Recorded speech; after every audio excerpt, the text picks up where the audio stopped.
Доброе утро, Республика, с новым днем!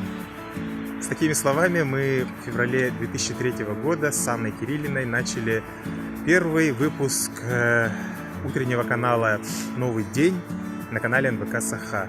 И с тех пор на нас обрушилась нелегкая, но при этом очень интересная и очень увлекательная задача создавать утреннее хорошее настроение для телезрителей республики, поднимать интересные темы. В 2003 году такой темой был спорт.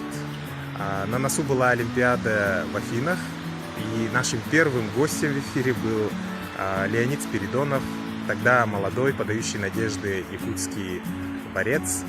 Ну вот столько лет прошло, и канал только растет, процветает. Это очень радует.